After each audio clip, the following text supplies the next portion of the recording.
Welcome to the BOOMCLAP podcast where culture and conviction collide. I'm Rita Rogers. And I'm Cecily Dickey. All right, we haven't been with you just us for a while, and we're sitting here matching. It's funny. I don't know. Yeah. I'm excited to record with just us and do a little, I want to say throwback, but it's not, because we've been talking a lot of current events, but just with guests most of the time anymore. And we're excited to maybe throw in an episode here and there again, just us talking some current events in the moment. We're recording this and releasing it just a day or two later. And so it's going to be really fun to be back with you in that capacity again, more often. So today we have a great episode talking, I don't know, just a lot of things happening in the world. Things are coming at you rapid fire. We're going to get into that. But before we do, let's talk about why we're matching. We're wearing our BOOMCLAP sweatshirts. We have merchandise now. It makes me feel very official. I don't know about you, Cecily. Way more official than we probably are. I know. I wear this shirt and I'm like, oh, I'm wearing my own podcast shirt. It feels a little strange. So I'd appreciate if some of you were wearing it out there as well as listeners. If you want to see what we've got going on with the sweatshirts and t-shirts, you can go to the boomclappodcast.square.site and there's a page there where you can look at what we have. And then that's also where you can support us if you would like to. We have a one-time support or a monthly support that you can provide if you're interested in doing that. Yeah. So definitely go check out the sweatshirts. I was trying to think before we came on. I'm like, is there a way to show them the back of the sweatshirt without knocking my desk and all the precarious situation I have over? And there's not. So, I mean, I can try, but I'm going to get tangled in my mic. But. Look at that, guys. If you have the ability to watch the podcast, I love that so much. You just got my sweatshirt, not my rear end. I wasn't paying attention, but I was only looking at the sweatshirt. Guys, this design on the back, that was just popped out of Rita's brain one day. It really did. This is how it goes, right? There's just ideas every now and then. It's just drop. Timing. Timing is everything. We had talked about doing this for so long. If I had created this 6 months ago, it wouldn't have been this. But yeah, it's pretty amazing. Yeah. I love it so much. I love it. So I have the sweatshirt in this color and I have it in the dusty rose color. I have the t-shirt in this color and the t-shirt in agave, which is kind of like this color. Yeah, so we have a cream color and then we have an agave, which is a dusty bluish green. And just to let you know on the fit, the fit of the cream color sweatshirt, we're talking sweatshirt specific right now. The t-shirts both fit the same, but the cream color is a little bit bigger and more comfy, I would say, 90s throwback. And the agave is a little more fitted. So just to let you know on fit, for what you're getting there. So agave, I would say more true to size, cream size, more oversized, which I quite like. Yeah. Okay. As always though, completely free way to support our podcast. Leave us a review. Totally free, other than a few minutes of your time, but we so appreciate it. It helps push our podcast out to new listeners.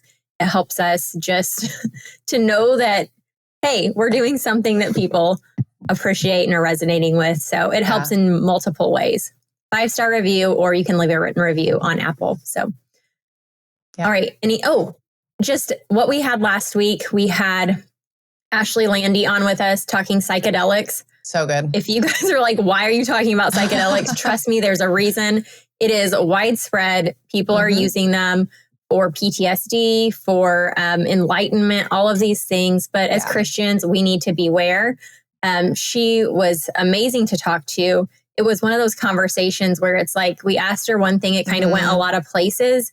And so it's kind of hard to show you clips online because it's it is. You can't get the full breadth of the conversation just from a little clip. But it was a really good episode. I really enjoyed talking to her. Yeah, I really enjoyed it too because I feel like there was so much practical stuff, even just as far as policy and practice, but then also just her personal story is... Oh, yes. Oof.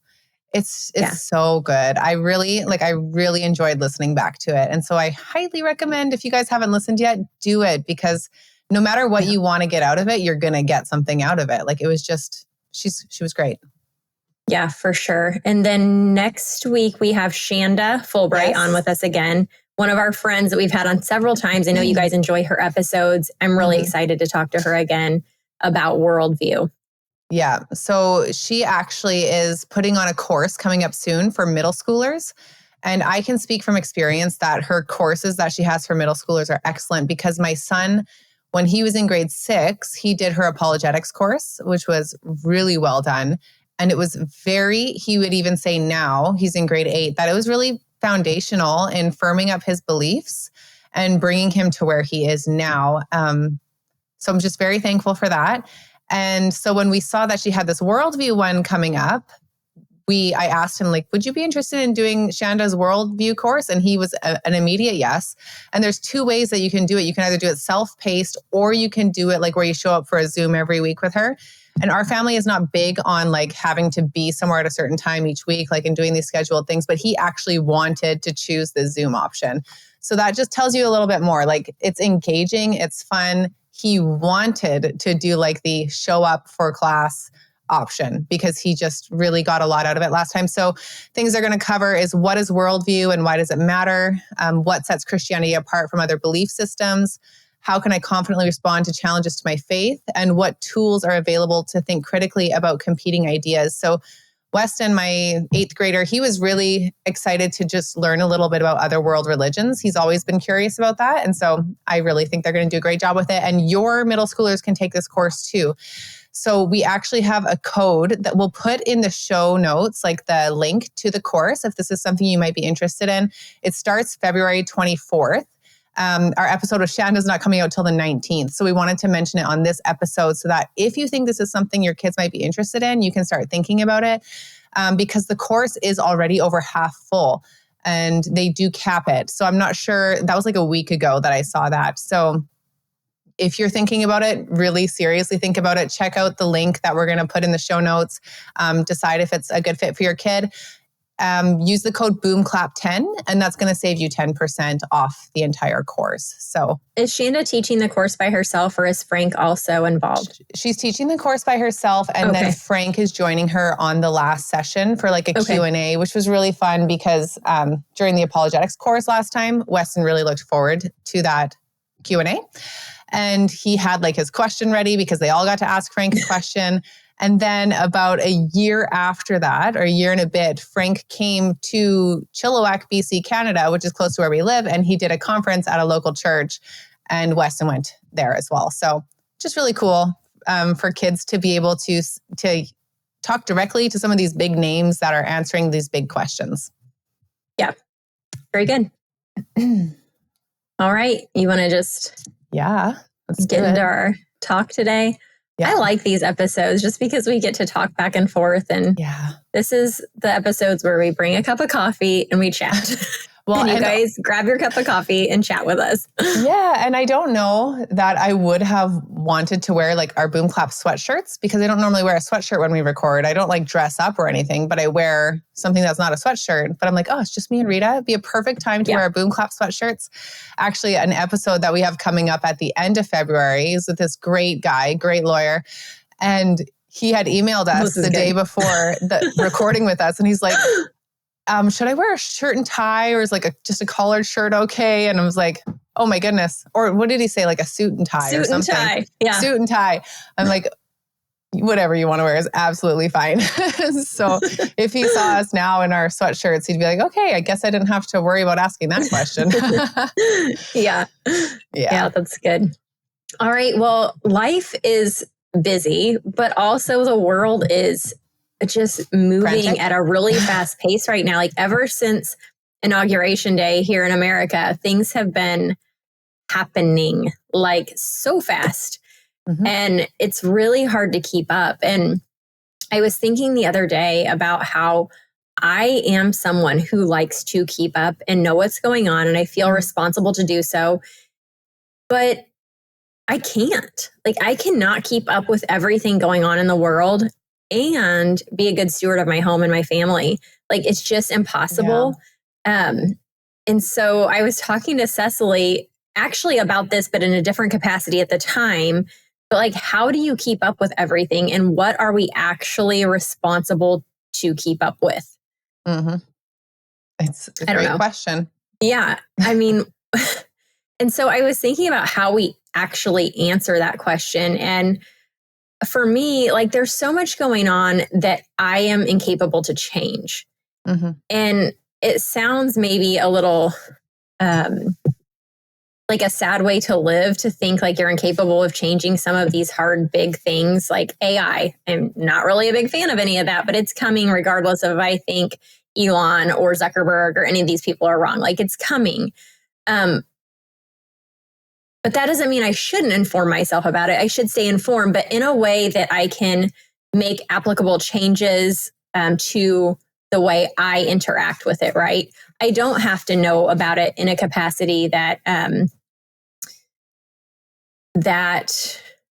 like forces me to learn everything about every single person involved and deep dive and rabbit hole into every issue. Does that make sense? Absolutely. Like I need to know about the things that will ultimately impact my family's life. Like, that's where my time is best spent. And I think one of the things that I find helpful, that maybe you guys will too, is deciding, why am I learning about this? Why am I spending time on it? And I think that a lot of what I see going on social media can fall into one of two categories, like entertainment or education. Like, am I learning about this to educate myself so that I can make a decision and make a change? Or am I really just entertaining myself right now? Because sometimes I think we fool ourselves that we're educating ourselves for some like higher reason, when really we're just entertaining. And there's nothing wrong with being entertained. Yeah. That's okay. But when we're truthful to ourselves about the reason that we're spending time on something, it helps us sometimes put away some of that stuff that's just noise and return to focus on the things that matter. Yeah. And also, like, are you doing it for that sense of indignation, which I think is a form of entertainment as well? And what I would compare it to is like in real life, person to person gossip, right? You know, like I find what people feed on that, and it's like a form of entertainment. And it's almost like you want that feeling of like indignation. Like, can you believe this person did that? Or can you believe this? Or can you believe this happened there? And it's like that feeling. And so you can say to yourself like, oh, I'm glad I know about this so that I know that that person's a problem or that idea is a problem. But, you know, is it like 10% knowledge and 90% just feeding off the feeling it gives you? Right? And it should kind of be the other way around. And again, I'm all for entertainment. Like, my husband and I never really watch reels on Instagram. He doesn't even have Instagram. But the other night, we were both just feeling kind of crappy. And we laid in bed and watched Instagram reels and like died laughing about like actual just funny, stupid things, right? And that's great. Like, I love that for a form of entertainment on occasion. Yeah. But it's a little bit tricky how we can sometimes get that mixed up, the information versus entertainment. And I think, like I said, 90% is entertainment, 10% is information, but we're thinking it's the other way around.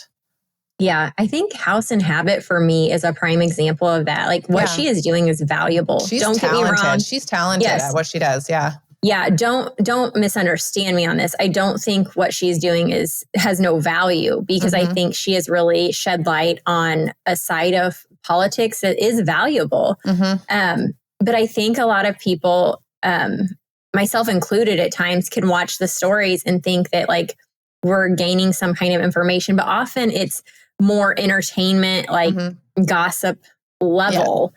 Yeah. It's less like understanding deeply an issue or a philosophical like understanding of the issue. It's more just kind of like surface level stuff that's kind of giving you a, this is bad, this is good, or I don't know. Does that make sense? These are the personalities and what you should think of the personalities type thing. Yeah.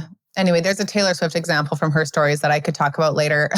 But one thing that I wanted to talk about in this vein is also just the idea of like, if we exhaust ourselves trying to keep up with the information, we, first of all, don't have time for that. But then also, you know, things change so fast. And so it's like, you might think on a Monday that you've learned everything that you can about like Canada being annexed by the United States. And then by Thursday, everything's going to be different again. So it's like, do you really want to overinvest yourself in something that is likely, and that's just one example, like who knows, that could all stay the same. But like there's so many issues that are just totally dynamic and constantly changing. And the way the media, including independent media, like sources like House and Habit, the way they sell it is like, this is what's happening. This is the truth right now. And like, it's going to change everything. But then the next day it's like, oh, actually, that's actually all changed. Not like that wasn't true yesterday. It's just, but now it's evolved, So it's just a tough one. It's like, how much time do you spend knowing that it's going to change, and then you can't get that time back? So I guess that's where I'm at, is like, I want to spend, I'm always that type of person that likes to be involved in these kind of things. Like I crave that. I don't know. I do enjoy it. So guys, don't get me wrong. I'm not saying this is bad to understand the things going on in the world or to want to blah, we wouldn't blah. be doing what we did. I'm just trying to say, like, I know I kind of feel the exhaustion. I know other people are as well. And I'm just trying to help you like think through some of the things that I'm thinking through, Cecily's thinking through, on how we discern what we pick up and what we put down. And for me, I'm trying to pick up more things that are foundational. Like if I'm going to spend 20 minutes learning about the Constitution and how our government was founded, that's going to be a lot more valuable than spending 20 minutes figuring out like some little niche issue going on right now. Because if I understand the foundational concept a little bit better, I don't have to spend as much time on the niche issue, because I can apply that knowledge to how I feel about a lot of things. Does that make sense? And the same thing goes for health. The same thing goes for government, for our spiritual lives. Like when you have a good foundation and you spend more time understanding things from a foundational perspective, you don't have to spend so much time on each little issue. And this is something I'm seeing, like I said, throughout every aspect. Another thing I think that's helpful is understanding my scope of influence and knowing like what things I can actually impact. Like I said earlier, I'm probably never going to call up Elon Musk and tell him what I think about AI. Like that's just not happening for me. So while I can choose to spend some time on that and understand, and I do find value there, it's more so in how I'm reacting and bringing things into my home. But I do have a scope and sphere of influence in my local community. And I was just talking to another gal today. I was on another podcast and recorded that. And I was telling her, like, we have a wind farm coming in our area, a county over where some friends live. And they immediately reach out to me because they knew that I had battled a little bit here in our county. And this is a big deal, just as big of a deal as some of the other things happening, but it's local and I have impact here potentially. So, or the ability to maybe make an impact here. So maybe some of my time is better spent on these local things that have, I maybe have a little more pull in. Does that make sense? Absolutely. It's what we talk about on this podcast. That's why the podcast started. It's like you make your impact in your home first and foremost, in your church, in your community, and like the ripples go out from there. And like Rita was saying, what's your sphere of influence? Where can you make an impact? This is why we need to know our values, right? What do we believe? What do we value? How does that work out in our lives? It's the big picture stuff. We can get so bogged down by the details, especially in a world where things are moving literally 120 miles a minute. I was going to say an hour, but I'm like, no, it's faster. You just need to be grounded. You have to have something that's holding you down, or you'll just like fly away. Yeah. Especially like if you have to figure out X to figure out how to know what's going on. Like, can we just talk for a minute about DOGE or do you mean X do you mean X as in the variable in algebra, or do you mean X as in the social media platform? Well, I am using X a lot in that manner because I'm helping a 14-year-old figure out math. Too. No, I absolutely mean X, once known as Twitter. Okay. Yeah. X is a variable in my mind right now, and that's about it. So yeah. Like, first of all, in order to figure out what's going on with DOGE, or why can't we just call it DOGE? Like, I know there's no D in there, but it would just be a lot easier for everybody to pronounce. DOGE. DOGE? That's what people are saying now? I know. I'm just saying it would make sense. DOGE. Oh, yeah. That would be easier as well. Yeah. Anyways, speaking of things that don't matter how you pronounce exactly. this. But okay, this is not, I did not plan to bring this up, but you go on the website, like they have created a federal website for this department, but there's nothing on there. It basically is a statement piece, I think, like saying like some of these things in government are irrelevant, which I totally agree with. And I agree with a statement piece, but it's just basically like the people voted for massive change and that's what we're doing. Okay. Black screen, no scroll, nothing. But how easy would it be for all these IT people that Elon has working with him, like these 20 some like IT students, to fire up a website and actually put line by line what they're doing? Like, I do think there's some good coming out of this department. Absolutely. Don't hear me wrong. But like transparency is key. And I think there is transparency by way of like kind of putting everything out that they're doing. But not everybody wants to sit and scroll Elon's 2,500 probably tweets in a day and figure out what's happening. Like, what if you accidentally see one of Kanye West tweets while you're doing that, right? So don't want to take that chance. I guess he's off Twitter again after he dissed Taylor yesterday or something. Oh, did he? But I guess, I don't know. I just saw that.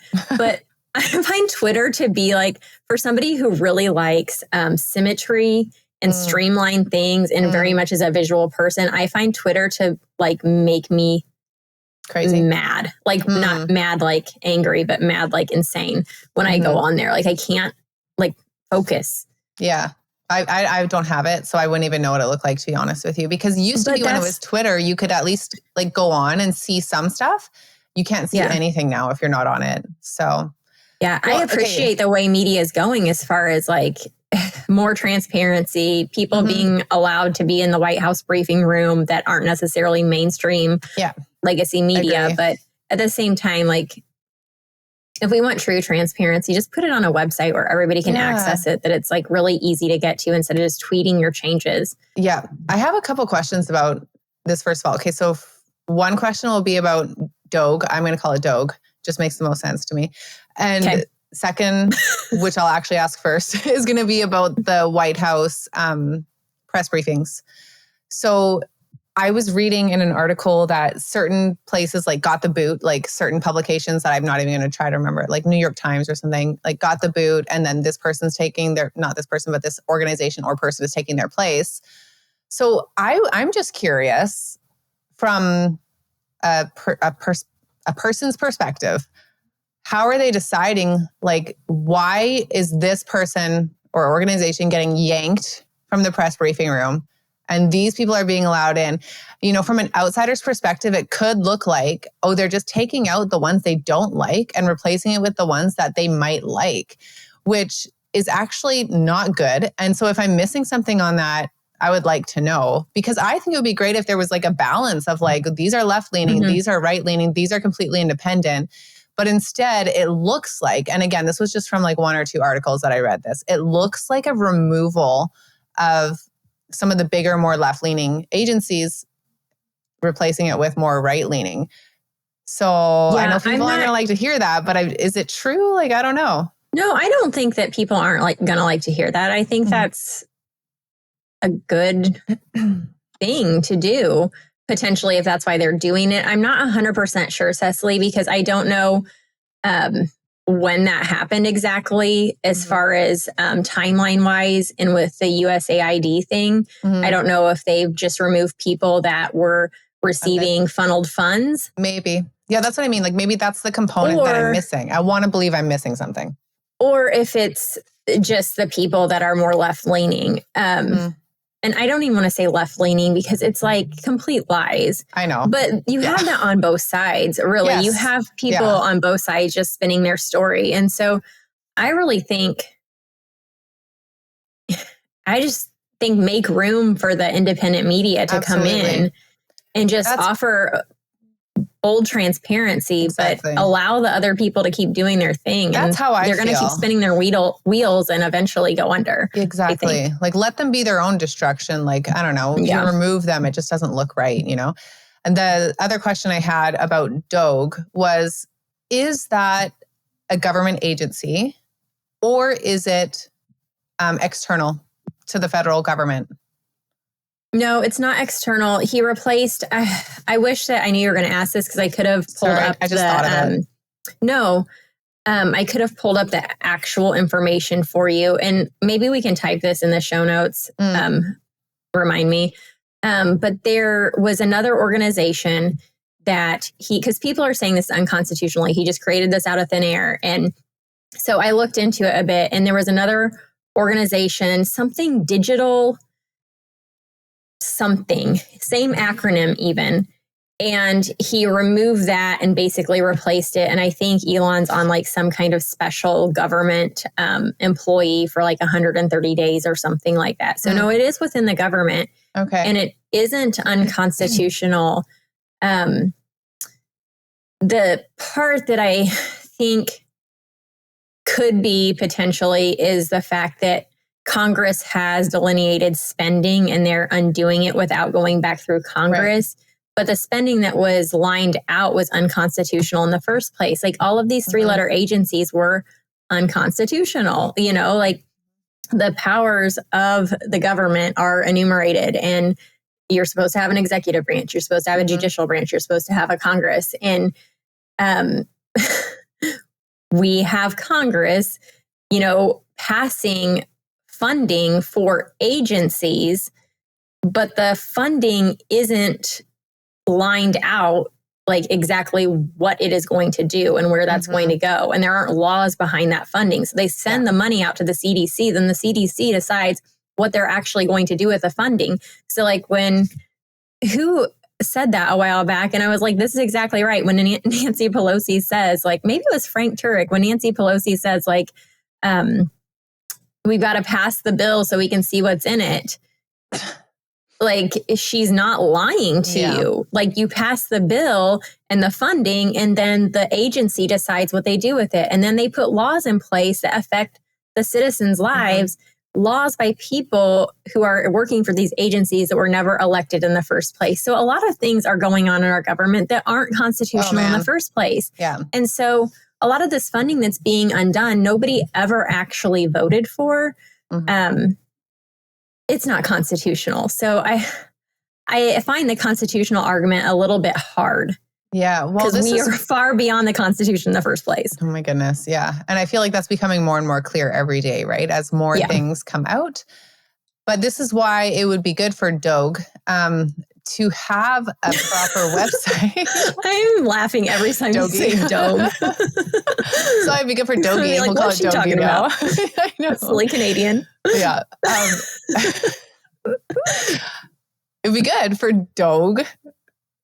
Now I feel ridiculous saying it, but it'd be good for DOGE to, how many times can I say it? To have a proper website to say, this is what we did. This is the rationale for why we could do this at the pace that we did it. So either maybe they need more people. I know they're really focusing on cutting spending right now, so they don't necessarily want to hire people to do what they have to do on a website. But even if it meant slowing down the pace of what they're doing, even though it's great to keep it going, but if you slow down the pace just a little bit, just to keep the public properly informed would be great. Because about the pace part, like, I think there's been some lines of thought around that, because I think Steve Bannon had said something about basically blasting things out so fast that the media can't keep up, that there was like actual like thought process behind that. And I get that. I understand, not like I understand it like it's good. I understand that as a thought process, but also like this all needs to happen very early on, because you don't have that long of a time. You got 4 years, right? Oh, I agree. And we're trying to undo a huge mess. I agree. I just mean, if you can't keep the public properly informed because of the speed you're going at, then maybe you need to reassess. And it doesn't mean you slow down a lot. I mean, and like I said, hopefully there's another way. Yeah. It's just, they're all for transparency right now. And that's why they're revealing all these things and cutting these things and doing all these awesome things. But if you lose your own transparency in the process, that's not good either, right? like And I'm also on those lines, like there are things happening that we need to be very aware of, and very like you know, just with the AI stuff, you know, Stargate, all of those things, it's not necessarily good. And I don't know, we spent the first 10 minutes talking about how you don't need to be aware of every single thing going on. And here I am. I don't actually know. I don't know what Stargate is. Okay. Well, so you haven't read my latest blog post, Cecily. I'm so sorry, Rita. I haven't. It's still joking. In my inbox. I will read it. And just you know what? And I told outing myself. I told Levi actually the other day that I was going to stop calling them blog posts and start calling it articles because blog sounds so. I feel like it makes it sound like a silly mommy blog instead of like this is actual legit information. But anyway, Stargate is. I don't know. Do you want to go into this now or just? I can just read your article. Okay. All right. Very good. We could link it in the show notes. We'll link it in the show notes for anyone else who needs to know what it is. Yeah. Let's do that.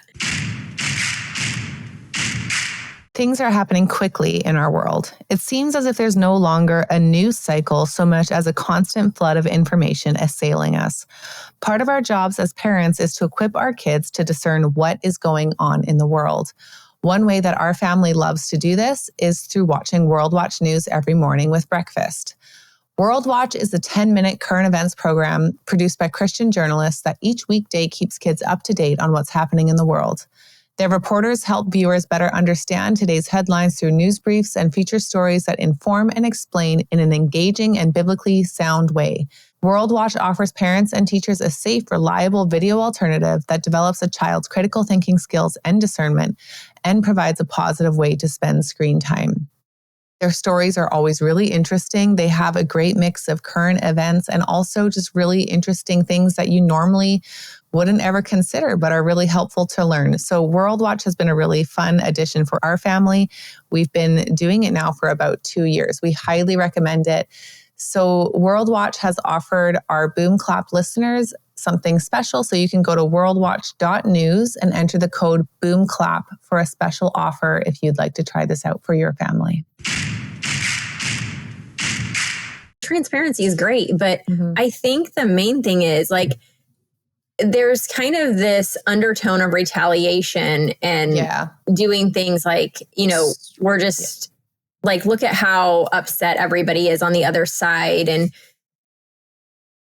if we do that and go in with that mindset and just undo things 4 years later, if somebody else is elected on the opposite, it's just going to go all back the other direction. Yes. So things need to be undone and untangled in a way that removes some of these agencies and these powers that be. So we're returning back to a government that is aligned more with the Constitution, where these things can't just be redone and changed. You know what I mean? Like, I absolutely do. I think what's popular right now, and a little bit what this administration is riding on, is like, what's the Avengers mentality almost. Like, we're just aggressively getting in there and getting it done, which I do really appreciate. Like, I think what's become clear since Inauguration Day is how little the government was actually doing before, despite how heavily it was funded. And same for my country. Like, my country, Canada, is being forced to finally wake up and do something after taking however many years off just on autopilot. And it's like, so this is what it looks like when people are working and doing their jobs. Everyone around them is also forced to work and do their jobs. So I love that. I love that aspect of it. I just hope that things are done, like you said, in such a way that it's done properly and professionally and in a way that protects what has been in place since the Constitution was written, so that, like you said, in 4 years on the other side, it can't be just completely undone by people that have the same Avengers mentality, because that was popular, but just in a different direction. Yeah. Because, I mean, it's so crazy watching the news right now, like local news and things. The other day, they're like, but they're going in and firing people, and we need people with government experience working in the government. And I'm like, what do you even mean? No, you need people who know how to work is what you need. Yes. Yeah. Oh my gosh. This is why we sometimes on this podcast also talk about education and the fact that, letters behind your name doesn't necessarily mean anything besides the fact that you know how to get through school. It doesn't actually mean you know how to do your job well or anything. Like, I've become very far down that train. Love to have Andrew Pudawa back on and just go over skipping high school again. For sure. Okay, speaking of government agencies and things, let's talk about Paula White and the Department of Faith, I think is what Trump is calling it. He came out with this the other day and immediately I was like, ooh. I know. And then I looked at the person he was putting in charge of it and I'm like, ooh, double gross. Like, this is not what we're going for. Yeah. But anyway, there's this Department of Faith that he has put in place. And initially I was like, I was more so on the not excited about it side because he's putting it in place, basically saying like, we're going to restore Christianity in America. And I'm like, okay, I'm glad for Christianity to be restored. And we were founded on Christian principles. So there is nothing wrong with involving the Christian faith in our government. Absolutely not. Like people will say separation of church and state. That is bogus. That is not part of our founding. That is something that is brought in via a speech or a writing from, I think, Thomas Jefferson, and people just like bring that in and make their own rules around that. Yeah. But I don't think we need a department to instill a faith in America. We just need leaders who are virtuous, who act in a way that helps restore that faith. Okay. I would say that, but also just the church, the body of Christ being, Christ's hands and feet on earth and like truly being disciples. But if you want it coming from government in a way, the best way is the leaders just acting in accordance with morals, right? Yeah. And, but this lady he put in charge, Paula White, like she is prosperity gospel all over the place. Did you read through the link I sent you? So here's another confession. No, I did not. Cecily. I know. I've been a very bad podcaster today. Okay. So anyway, I sent Cecily this page. She has probably, like you go to a website and there's a drop-down menu with all of the main points they want you to see and pages. She has an entire page that's called First Fruits. And first fruits essentially meaning that you will have a wonderful, prosperous 2025 if you make these first fruits offerings to her ministry specifically. I think she asked for like $124 or something for the first fruits offering. And then you can give another offering for an even better year of $2,025 for 2025. Like how? Ugh, I don't know. That's awful. Anyway. Yeah, it's just. This reminds me of the episode that we did. Oh my goodness, this is terrible. His name is completely escaping me right now. From Ratanak International. We'll have to link this one in the show notes as well. Yes, Brian McConaghy. Thank you. And he talked about prosperity gospel. And he works with children who are impacted by sex trafficking. And he's like, hates prosperity gospel because of the fact that these kids know and love Jesus and they're being victimized every single day. And how do you explain that? Prosperity gospel is just evil. It's evil. Yeah. Like, I don't know. Like I told Cecily earlier, it's not like, she basically says you'll be healthy and you'll have money essentially if you love God well. And I'm just like, no, like you're not going to not have cancer just because you love God or, that's just untrue and harmful and sad. Anyway. It is. Yeah. And that's who's been put in charge of the Department of Faith. I don't like that. That's the one thing that there's more things that I don't like, but for the most part, I am happy. I feel like people are going to listen to this and be like, Rita hates on Trump. And then other people are going to hear like, Rita loves Trump. Like, no, we're just everybody hears what they want to about. I just am looking at the whole picture and I see things I don't like. I see equally a lot of things that I really like. Absolutely. And, I honestly think he is the leader we need right now. I do think that. But there are areas in which he could massively improve. And the faith department thing is one of them. I don't think it needs to happen in the first place. But if it was going to happen, why not consult some people, and figure out somebody better to be in that position than this woman? It's just a good reminder, right? Pray for your leaders, even if they're the leaders you voted into office. Like, I think sometimes it's like, oh, I need to pray for my leaders because I disagree with what they're doing and I wish they weren't in. So they need prayer, right? But like, we can't just not pray for our leaders because it's the person that you voted in. And an example that I have of this, like you said, we want our leaders to be a moral example. And I personally don't listen to Taylor Swift's music. Like, I wouldn't even know, like, I would recognize her voice if it came on the radio, but I don't know any of her songs anymore. Like, it's not like an intentional choice not to. I just don't listen to her music. It's not in my sphere of music right now. And House and Habit had put on her stories how Taylor Swift had been booed at the Super Bowl. Also didn't watch the Super Bowl. I still don't know who won. It was yesterday. So you can tell me after, but I don't care though. I wish I cared, but I don't. Anyway, so she had been booed at the Super Bowl.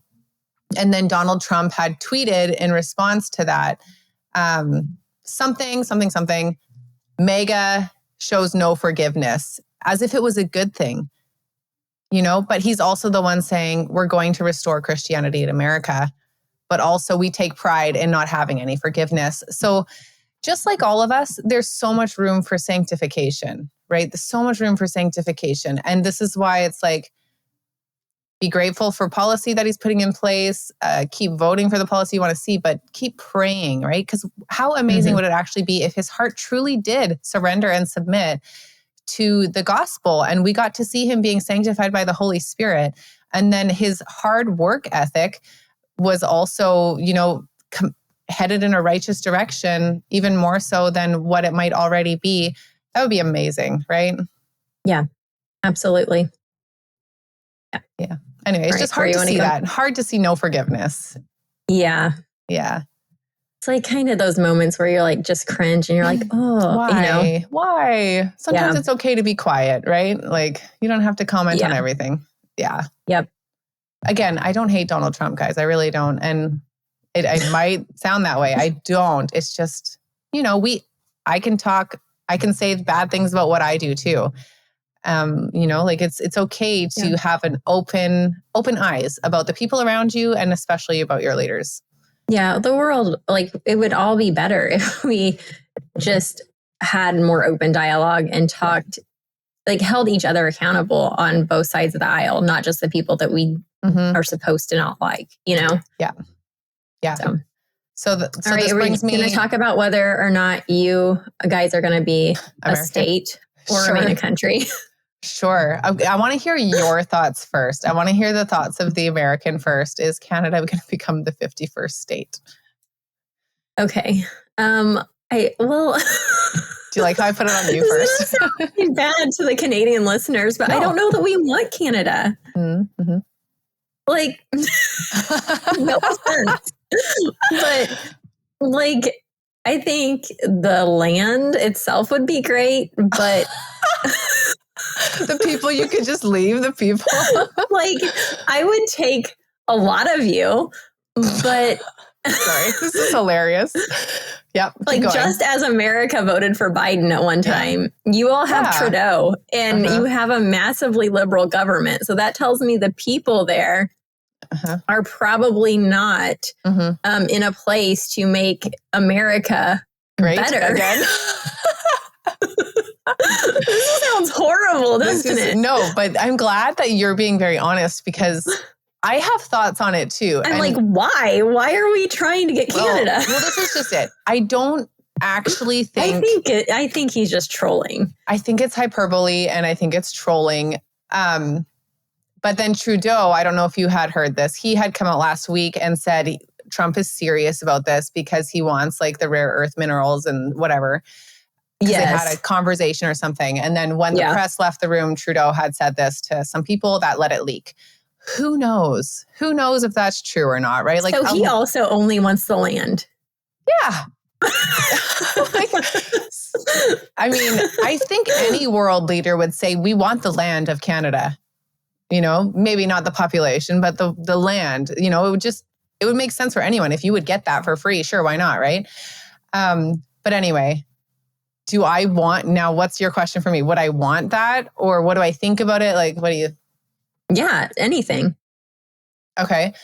So I don't actually have a strong opinion, and that's going to make me sound like a bad Canadian. And I don't want it to, because I am a Canadian, grew up a Canadian, have loved living in Canada my whole entire life. But I think instead of having an opinion on it that I'm going to share on the podcast, I'm going to ask the Canadians listening, like, what does your Canadian identity mean to you? And I think this conversation of like, should or could or will Canada become the 51st state should make us question our national identity, if nothing else. Because one thing, if we compare to the Americans have a very strong national identity. They know who they are and why they celebrate being American.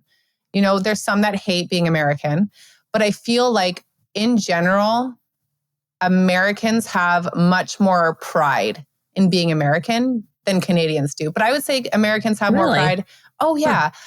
I mean, I'm surprised you're surprised by that, because I feel like July 4th, for example, what happens down in the States compared to any other country in the world celebrating like their day, it's massive. And so I would be like, to the Canadian, what does your national identity mean to you? Like, what does it mean to you to be a Canadian? Like, I feel like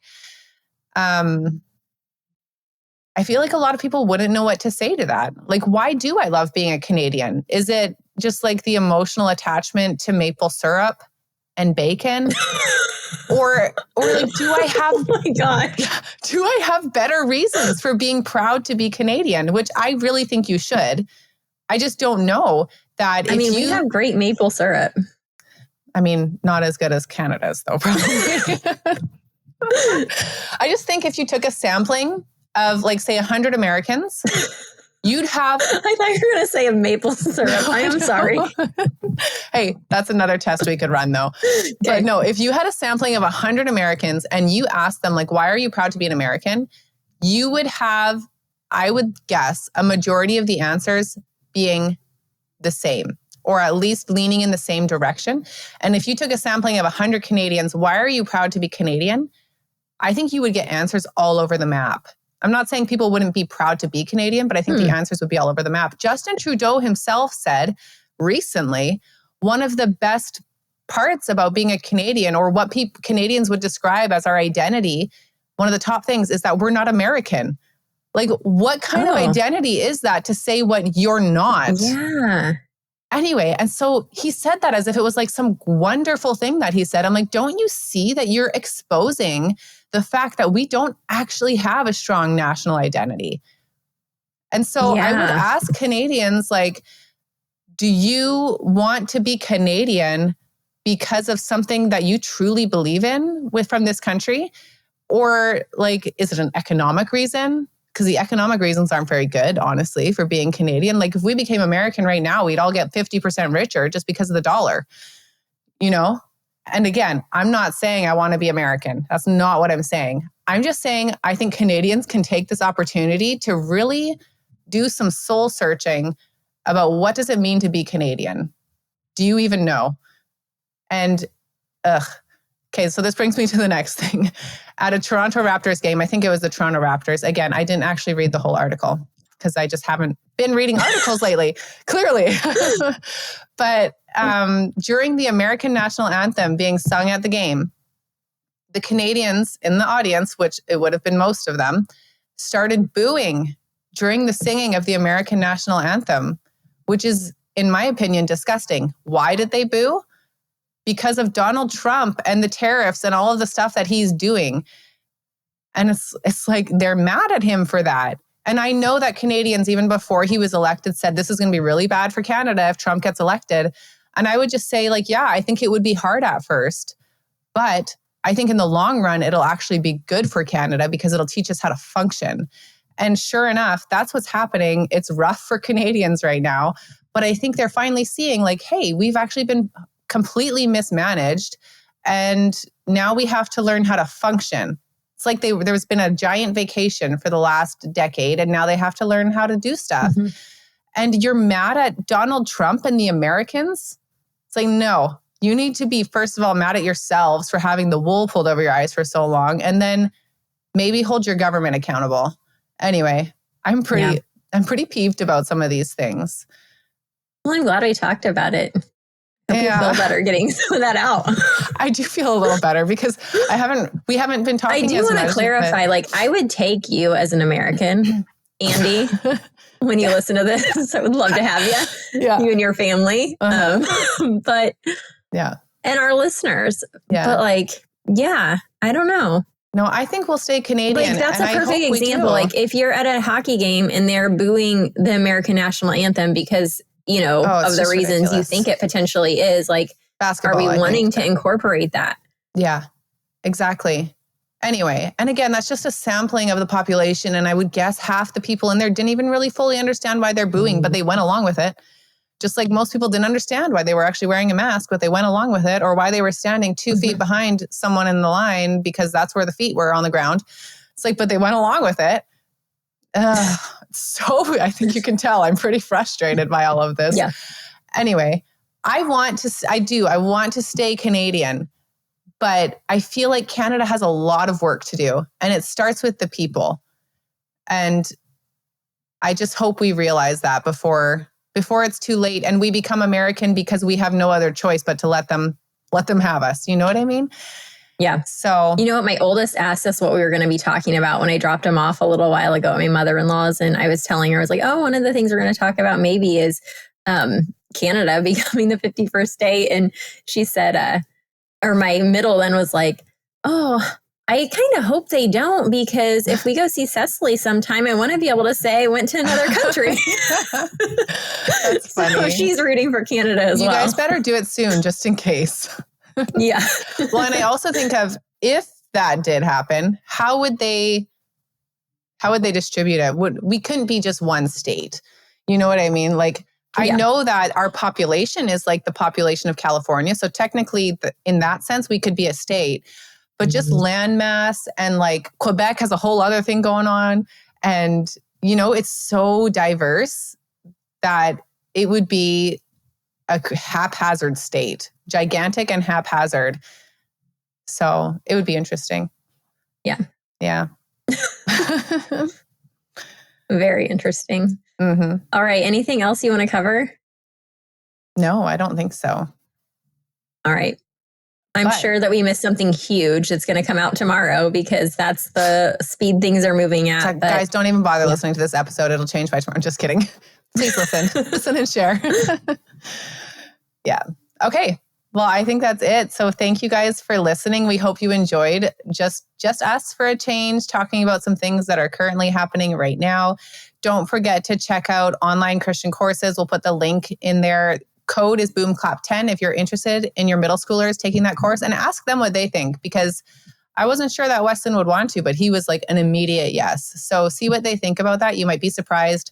It'll open the door for some great conversations with your kids. Don't forget to leave a review, rating, subscribe, comment, whatever you want to do. We'd appreciate it. Check out our shop for the sweatshirts as well. Don't forget to do that. We love them. I've been wearing them actually every day, except I didn't wear it to church. But other than that, I wore it every day. So, yeah. Yeah, if you made it to the end of the episode, full disclosure, you'll get more info from me than you wanted. Cecily is like, maybe we should wear our sweatshirts today. And I was like, well, I'm going to have to pull this out of the dirty laundry because I've been wearing it so much. So pulled it right off the top of the hamper to put it on for the episode, guys. Luckily, this is video only. We're not really in person, but I'm gonna go change again after this. Throw in a load of laundry. But it's so comfortable. I wear it all the time. Truly. And I like it. I like people seeing it. A good podcast. So, and if you want to find us outside the podcast, you can find us on Instagram at BOOMCLAP Podcast, or you can find us individually. I'm on Instagram at cecily.dickey, or my website, thegracetogrow.com. And you can find me at ritarogersco.com or Rita Rogers Co on Instagram. Thanks for listening.